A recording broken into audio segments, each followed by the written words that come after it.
What it do? What it do? How we doing, ladies and gentlemen? I am back. I apologize. Had to get some nervousness out of my system before I got back with, what are we on now? Let me see. Episode 6. Wow, I'm actually, you might be a little bit surprised when I say that. I'm surprised that we made it to episode 6. I remember on the second episode I did this, I was like, I didn't want to do this. I was like, why am I doing this? This is kind of dumb, but here we are, and I'm actually kind of having fun doing this. I actually might start doing more of these live streams. I kind of enjoy it where I just sit down and talk to you guys. Obviously, the more I build this and the more subscribers I get, more people that start tuning in. I'm going to pull this a little bit away from my mouth. More people start tuning in a little bit more to my podcast, I guess, when they're live. The more I can, I guess, get feedback or whatever. But I'm going to start doing this more often. I really enjoy doing it just for this feedback and everything that I get, the conversation. And it's just kind of off the cuff. I don't feel like I have to follow a script as I do with my other videos. So I was thinking about maybe doing like, I'm going to do like after the fights happen, do like an after party stream. Maybe if it's like a really big card or something, like this week when we got UFC 262, might do like a live stream with it, like not live streaming the fights, but like a watch along. We could do a watch party or whatever. That way, like after fights happen, you guys could be watching them in the chat. We could talk about it. I don't know. That's fun because it gives you like a bunch of people to talk about. Because like MMA fans, whenever something crazy happens, like there's not a lot of people that are really in MMA unless you have like a lot of friends that are into MMA. But it's like unless you're like me, like you see something cool and you just like want to tell someone about it and you want to share it. It's kind of hard, especially when there's not that many people into MMA. So if you have something like this, like if we do a watch party or something like that, we all have like a group of people that are all in one chat room. We're all watching the same thing, focus on the same thing, and we all want to talk about the same thing. So that would be cool. We give different thoughts, opinions. But I don't know if that's something you guys would be into. Let me know. We could do watch parties. I could do a after party. If you guys have any other ideas, we could do a pre-fight party where we give our final predictions. Talk about bets and things like that, which brings me into another thing. Actually, before we get into the bets, I want to go ahead and just take a look and just walk through the whole entire card from this weekend. Given, how some of these previous events have gone down, at least the past two, actually not the past two, the last one wasn't all that good. The main event and co-main event were pretty good, but this card was also a little bit disappointing. Let me, I gotta figure out how to mute this. Boom, got that muted in case there was a double audio coming through, because I had some of the audio coming through my computer, so I apologize. I'm gonna switch this over so we can take a look here at the scraps. UFC Fight Night Rodriguez versus Waterson. I did watch the whole entire card. There were like a few fights I missed here and there, but I'll get into it as we look at the fights. First fight, Carlton Harris, Christian Aguilera, which was one of my bets, which involved one of my bets. I'll get into the bets. We'll talk about bets and everything like that after I run through this, because I want to keep everything kind of regimented so I'm not going off on tangents and losing my train of thought.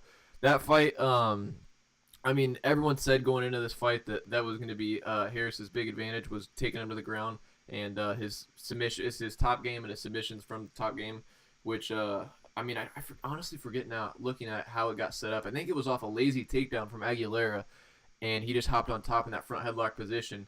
And the thing is, actually, Aguilera probably could have got out of that, but he kept holding on to his leg, like trying to pull him in for a single, I guess, or I don't know, trying to somehow reverse position.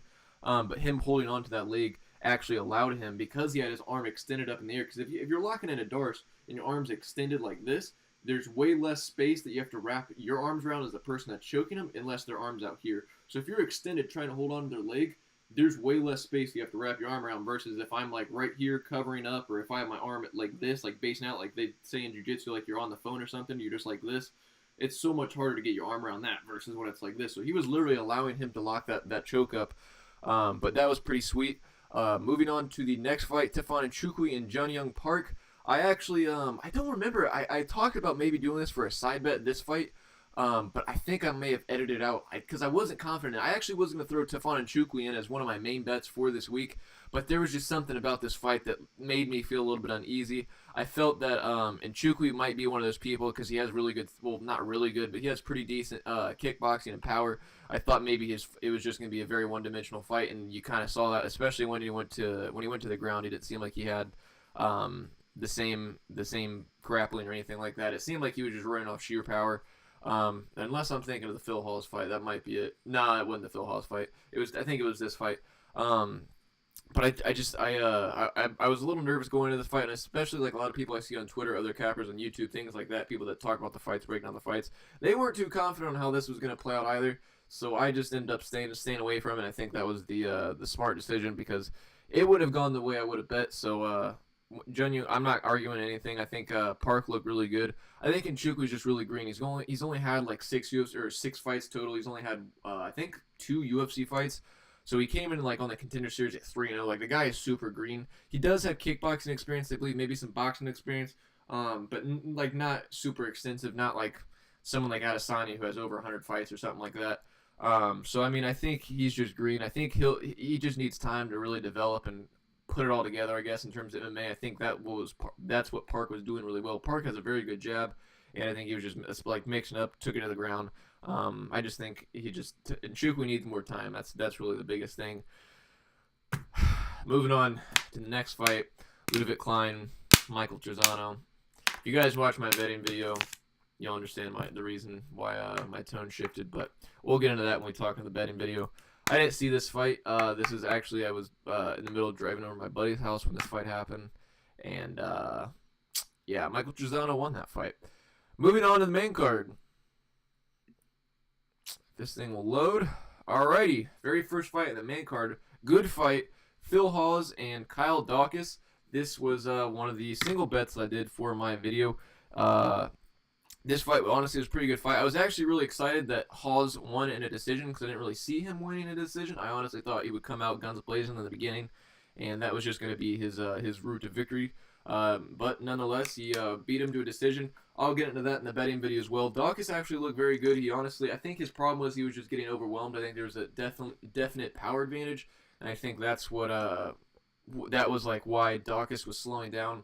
Because like a lot of people, like I've never been in an MMA fight, but from what I've heard, a lot of people say like a lot of like George St. Pierre, a lot of fighters when they talk about fighting and they talk about like what it's like to be in a fight, they say it's literally like a video game. So when you have your little health bar and you get hit and you slowly lose more or diminishes your health, and obviously he was getting hit with some serious power shots, especially as the fight went on, and I think that was a problem. He just kept losing things on his stamina bar. If you're talking in video games terms, and I think that's why he was slowing down. I don't think Daukaus has like cardio issues or anything like that. I think Daukaus he honestly is going to be a pretty promising. Oh wow, I got a Nicola. We got Rob with the yes. I didn't know I had another Nicola in the chat. What's up, Nicola? We gotta stick together. We're a small group.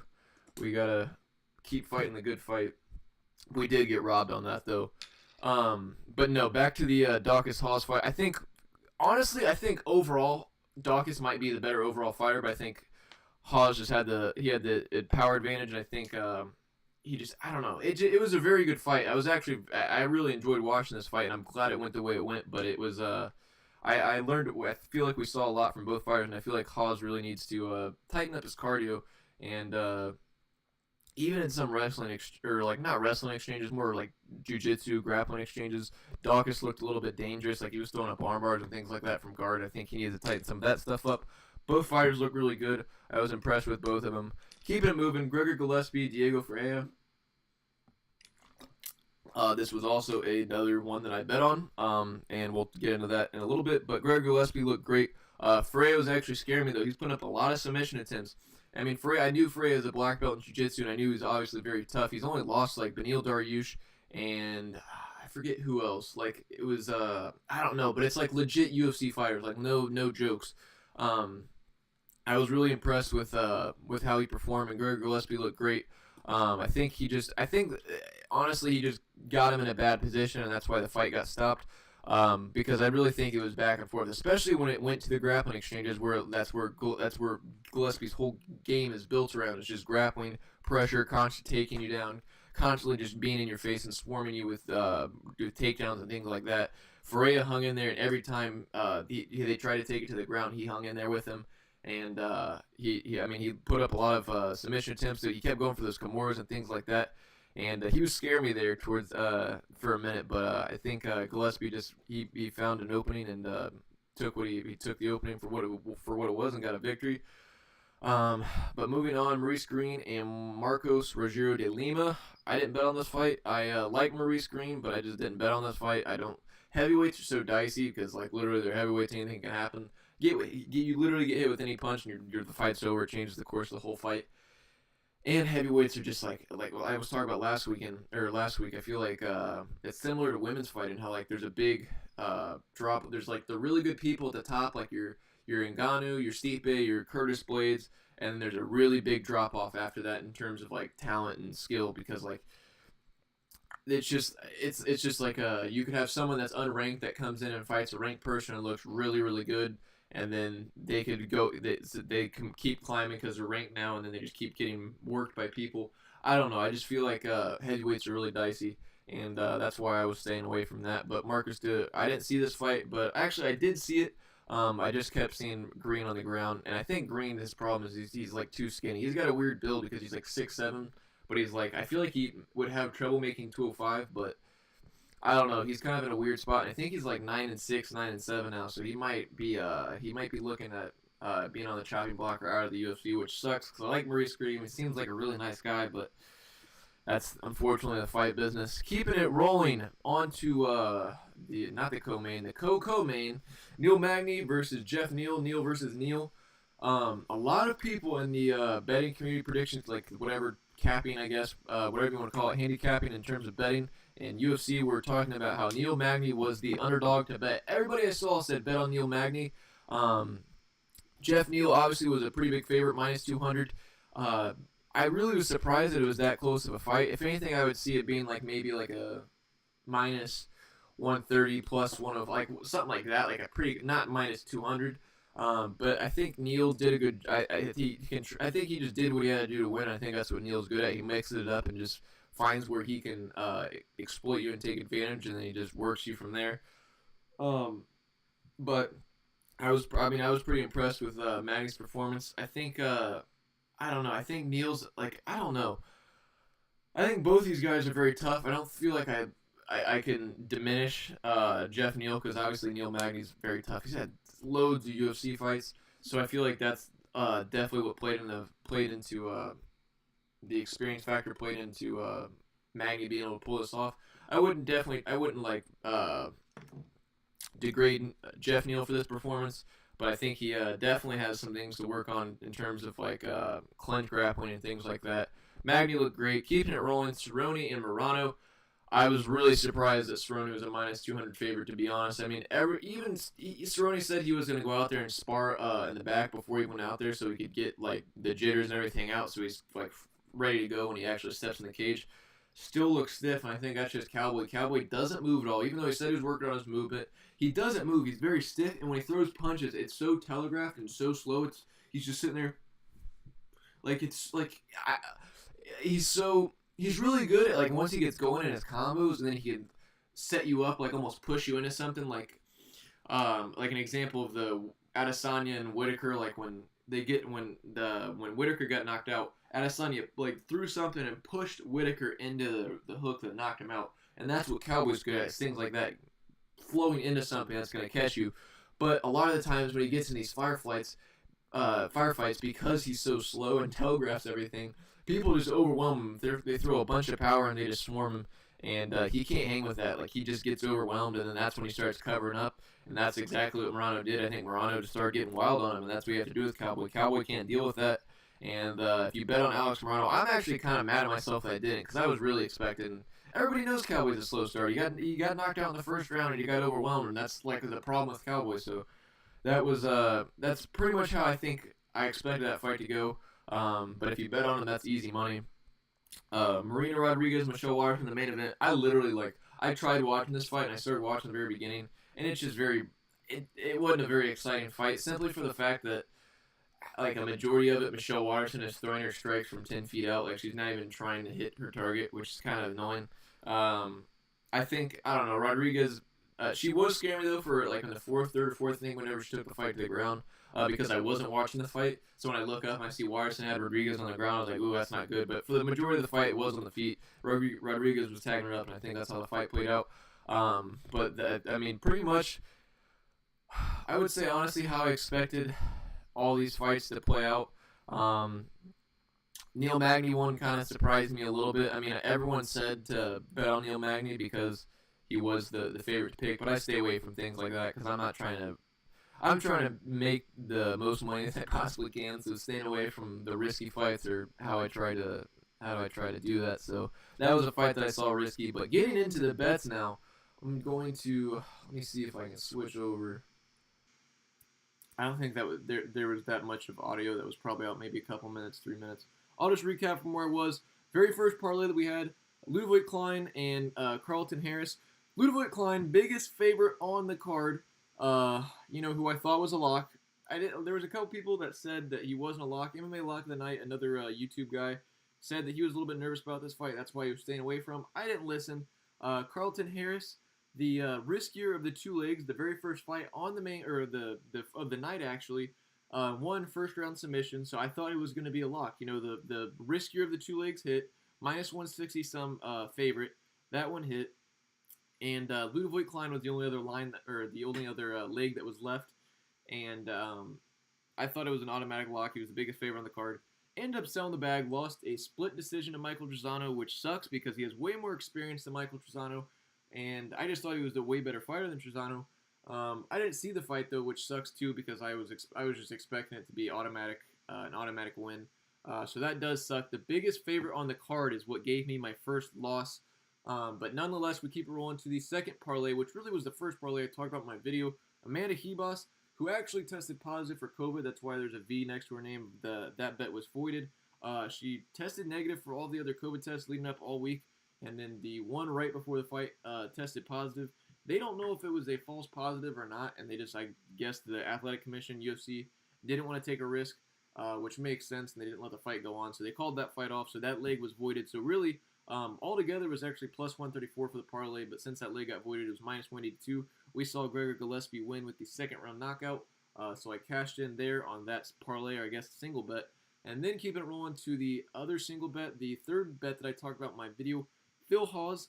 I actually got him at plus 115. He was moving around quite a lot. I placed him at 115. That's why I have him at 115.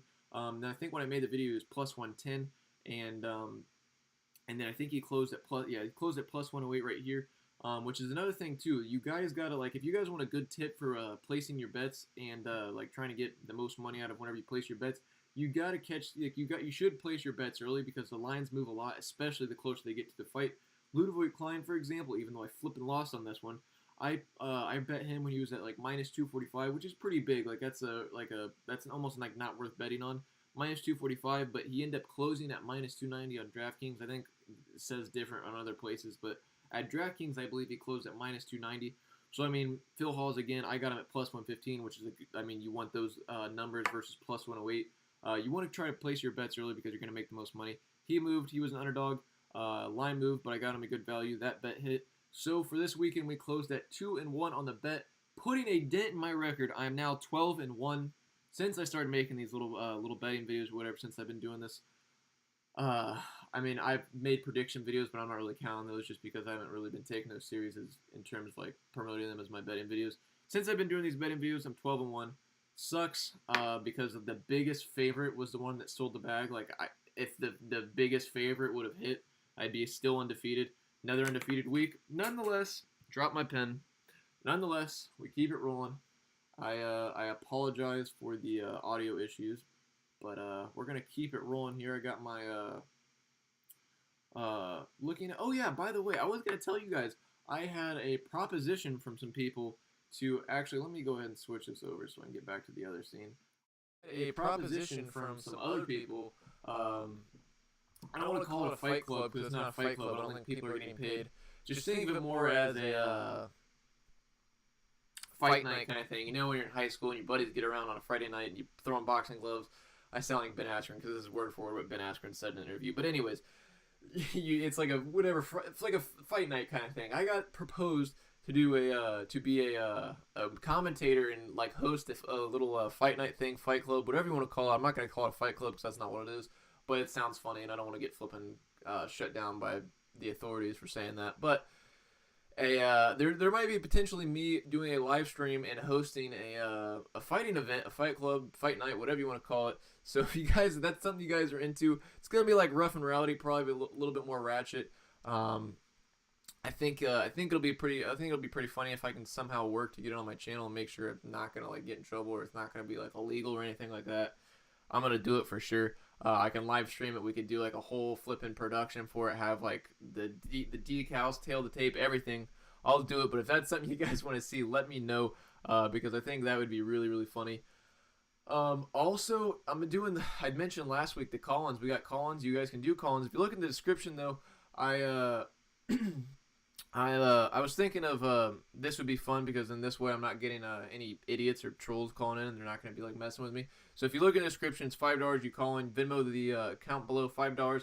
You get the whatever call-in details upon payment, and we call in. We could chat, talk about fights, which we could do during the fight parties. We could do it during the whatever after parties, whatever. We can literally whenever I do these live streams, that's down below. So just know that's always an option. I'll get the alert. We can make it happen if you're trying to call in. Also, Chad Ochocino, if you guys saw that, it's like right now in fighting, just overall fighting, it's a total poop shoot with Jake Paul, getting into it with Floyd Mayweather. I mean, he got tagged up. If you guys saw what happened, with the whatever it was for the Logan Paul and Floyd Mayweather promo, I guess when they're doing the face-offs, the press conference, Jake Paul ended up getting into it with Floyd Mayweather, stole his hat, and which was kind of dumb. And the fact that Floyd reacted the way he did was kind of lame because it was just dumb how the whole thing happened, and the fact that he got that upset over him taking his hat is whatever because Floyd Mayweather has enough money to buy probably like 60 million of those hats, so I don't really understand what the big deal was, but it like it broke out like a really big fight, and Floyd or his security guards all like start beating up on him. If you've seen Floyd's security guards, they're all like 6'8", 290, just absolutely jacked. They all started beating the snot out of Jake, I'm guessing that was them because I don't know who else it was. Maybe it was other people from the crowd. But Jake Paul got beat up pretty bad. You can see there's a picture of, I'm not going to look for it right now because it's going to take me too long, but he had his tooth chipped. He had a black eye. His shirt was ripped, everything like that. He got beat up pretty bad, and I think it's kind of funny because it's kind of maybe his first dose of karma. Actually trying to mess with, I guess, some real fighters, which was kind of funny, but still kind of adds to the poop shoot that fighting is because Floyd Mayweather, one of the greatest boxers in the past 50 years, definitely you could make an argument for one of the greatest of all time. I wouldn't oppose that argument at all. Is fighting Logan Paul, but Logan Paul is a little bit more likable than Jake, so I'll cut him some slack there. But on the undercard of that, you have Chad Ochocino, former NFL wide receiver, Pro Bowl. I believe I'm saying Pro Bowl because I'm almost certain he's Pro Bowl wide receiver. Really good wide receiver is going to be fighting on the undercard of that. I don't know if he's fighting an actual boxer. God, I hope not. He's probably talked to his agents and everything. Clear it up, make sure it's not going to be another Nate Robinson incident. But I want to know who he's fighting because I think it's kind of funny that a lot of these people are crossing over into fighting because there's going to be a lot of people that see, and I'll cut Jake's. Even though I flipping hate Jake, I'll cut him some slack because he has been training for like 3 years. And I mean, he's been training with like legitimate boxing trainers. So he actually like, even though he's not a fighter like he likes to like portray it as, he definitely has more experience than someone off the street, some Joe Schmo that if he were to get into a actual fight, he would piece them up just because he knows how to box, I guess. He knows fundamentals and things like that, which is, I think, going to give people like Chad Ochocino and a lot of other people that think they can just cross over because they're slightly athletic and they think they can box. But it'll be interesting because I want to know who's actually going to fight and if he does fight someone legitimate. If Chad Ochocino I actually don't want to see Chad Ochocino get knocked out or pieced up. I actually he's kind of funny. Same thing with Nate Robinson. I didn't really want to see that, but that's what you sign up for when you fight. You don't play fighting, and it doesn't. There's no forgiveness in the fight game. You saw this past week in the Canelo fight too, the Canelo Billy Joe Saunders fight. That fight got stopped at the end of the 8th round or after going into the 9th round. Billy Joe got hit with the uppercut. Everybody's seen that. Well, not everybody, but if you were paying attention to that fight and you were following it on Twitter and whatever, you saw the uppercut that landed right to his eye and literally not shattered, but completely cracked his orbital, and that's what got the fight called off. That's literally that's the fight game. You could keep it going, but you risk, you could keep fracturing your skull more and keep getting hit in the head by a flipping world-class boxer, and that's literally what fighting is, and that's what I don't think a lot of these people understand. when they try to do boxing or whatever in these like celebrity events, but they're fighting real boxers or fighting people that actually know how to box. It's not you can't, but you just don't play around doing it. It's either all out or you're if you're not going all out, then it's not like it's not real fighting because it's not gonna be fun to watch. People aren't gonna watch you just tap each other up. But that's gonna be happening, so I'll be interested to see who he actually boxes and what how that actually plays out. Also, talk about fighting being a poop shoot. Diego Sanchez. There was another video that came out. Diego Sanchez keeps hurting his case every time he puts videos out talking about the UFC situation. The video of his coaches talking to the UFC commentators, or his coach Joshua Fabia talking to the commentators, pretty much making it seem like the UFC's out to get him, but the whole time he was attacking everyone in that room for like no reason. And then puts out another statement saying that the UFC, after they cut him, even though the UFC paid him full money, even if he would have won the fight, like full money, sponsorship money, win, show bonus, everything you get paid for a fight, even though he didn't fight, didn't cut weight, anything like that. They paid him the money and just released him. And he's saying the UFC is going to send people out to kill him. Don't be surprised if he winds up dead a couple of years from now, all this stuff. And then to make things worse, he uploads a video of him doing his training with his coach, and his coach has him hanging upside down, and his coach is punching and kicking him in the head while he's hanging upside down. It's the weirdest flipping thing, and it just seems like because the whole thing with the UFC got started with because he wanted they wanted like medical information over his career because they can't confirm or deny or something that he's had long-term damage from fighting, and the UFC was like, well, if you can't confirm or deny that, we don't want any part of that. He's not fighting. We'll pay him, and then he's gone. And then he's like, nah, it's not the case. The UFC's out to get me, all this stuff. I'm fine. But the more he puts things out, the more he makes it seem like maybe there's something not right up here. And then the fact that he has some dude who's literally a fake martial artist, like a fake martial arts coach. Like, there's a dude in Albuquerque in a bar that just straight up, that retired, not even, I don't want to say MMA fighter, just a guy that used to train MMA, completely beat the snot out of him in a bar, and apparently it was like a big, running joke in Albuquerque in the MMA community. So this dude can't fight at all whatsoever, and he literally he's just fooling Diego Sanchez, who's at one point a world-class fighter. And I don't know, it's just weird. And it's kind of ironic, too, because the whole thing that his coach is running is a school of self-awareness, yet Diego's not self-aware at all to realize what in the world is going on. That he's, like, literally being, I guess, I don't want to say brainwashed, but he's definitely being manipulated. Because, like, it's getting to the point where he's, like, losing his job. And people are calling him crazy. But I don't know. I think that's pretty nuts. But I think we'll probably hear more about it as time goes on and figure more about what's going on. But I think it's pretty evident there's some weird stuff going on there, and something's definitely not right. Whether it be with Diego's mind or the fact that this dude is messing with Diego, where it's just I don't know. It's causing problems, but there's a lot of crazy things going on in fighting. From Jake Paul, Chad Ochocinco, Diego Sanchez, me hosting a flipping fight club potential, not hosting but commentating. I'm not doing any part of the production, anything like that. So feds don't come after me for that. But I think that might be wrapping up this episode today. I don't even know how much time or how long this episode's been going. 36 minutes. It's a lot longer than I was expecting. I was thinking it was like 20 minutes.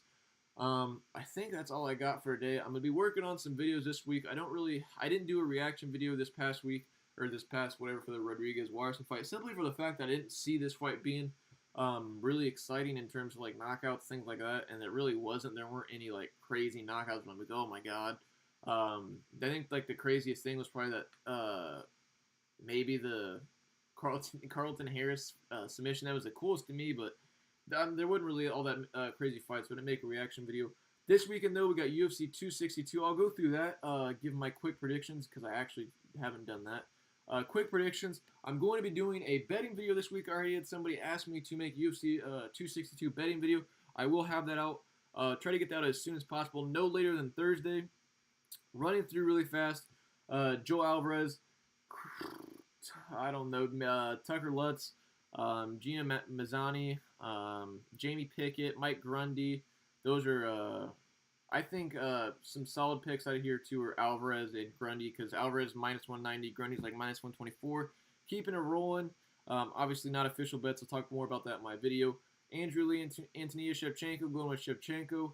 Going with Matt Schnell in this fight between Rogério Bontorin, simply because I don't know who Bontorin is. I know who Matt Schnell is. He's pretty good. Going with Matt Schnell there. Jacare Souza and Andre Muniz.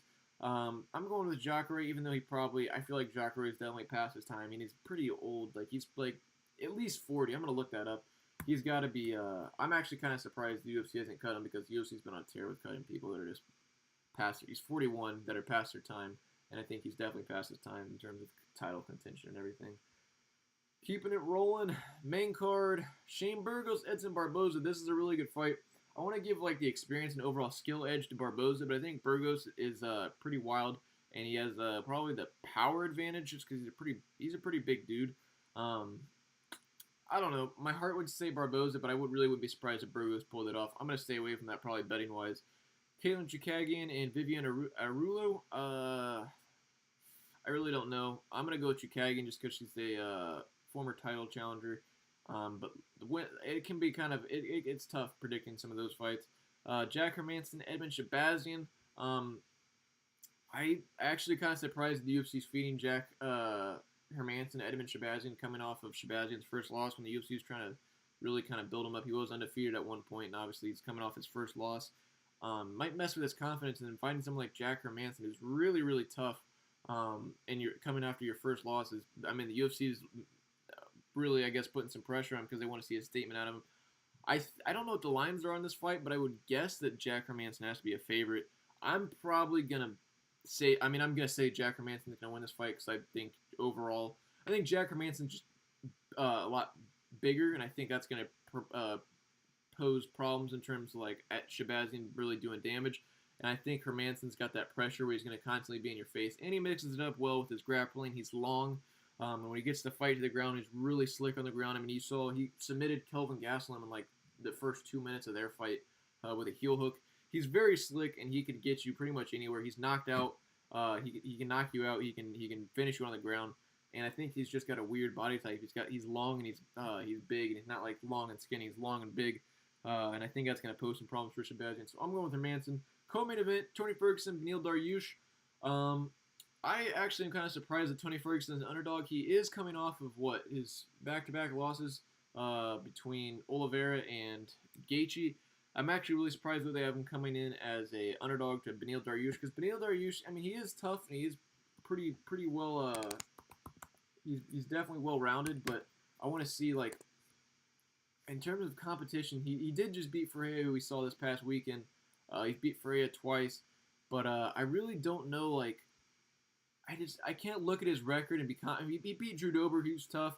Thiago Moises is tough. He's young. Lost to Michael Chiesa. Beat Jim Miller. He's just like, he's fought good people and he's beat good people, but I can't say he's beat like great competition. I mean, a lot of these people are good, tough people, but they're not like top level competition. Drew Dober is good and tough. He could potentially be top level competition, but he's another dude when he faces like somebody like Islam Makhachev, he's going to get outclassed. And you can see he's been beat by Barboza, by Michael Chiesa, dudes that have been top rank and are top rank. Alexander Hernandez, he was pretty tough, but I don't really think he's a top ranked guy. He has been ranked, but I don't think he's all that good. I mean, he's good, but like not like on the same caliber, I guess, as a Chiesa or a Barboza.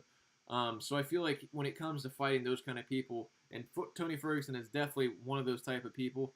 I think that's going to be. I think it'll reveal a lot about Dariush, but I think Tony Ferguson's going to win. That actually might be a good bet to place Tony Ferguson money line. I don't know if I'm going to do that. You guys will see in my betting video, but I'm actually kind of surprised he's an underdog. Moving into the main event: Charles Oliveira, Michael Chandler. Very good fight, very close fight. Michael Chandler's second fight in the UFC. He's fighting for a UFC title. This has to be some sort of UFC record, at least in modern UFC history. That some guy has 2 fights in the UFC and fighting for the title. Everyone was making a big deal about how Prochazka is in his 3rd fight going to be fighting for the title. He's in his 2nd fight fighting for the title, but he's got to win it. So I guess can't really say much until he wins it. I personally am going to be going with Oliveira. I think Oliveira overall, he's long. He can mix it up on the feet. If he keeps the fight long where he can keep Chandler at range, I think he'll be good. Throwing like skinny kicks. Throwing like those teep kicks up the middle. I'm just visualizing Oliveira compared to Chandler. He's a lot skinnier than Chandler, but just because he's taller. But he's going to be throwing a lot of teep kicks, things up the middle, techniques, long techniques just to keep him at range. And if he can do that, and then somehow get the fight to the ground, because I think if the fight goes to the ground, wrestling-wise, Chandler might have the advantage, but jiu-jitsu-wise, I think Oliveira's got him beat all. Like if they're doing a jiu-jitsu match, I think Oliveira wins that 10 times out of 10. Oliveira's jiu-jitsu is really off the charts, and I think a lot better than what a lot of people realize. I mean, he put Tony Ferguson in that armbar like 2 or 3 times, and literally almost. I mean, he did snap Tony Ferguson's arm. He had his arm bent all the way back the other way, and that goes to show how tough Tony Ferguson is. But Oliveira is no joke, and I think Oliveira is a lot more dangerous in terms of posing fight finishing threats. And I think Chandler definitely has the skill to hang in there, and I wouldn't be surprised if Chandler won. I wouldn't be like, wow, that's insane.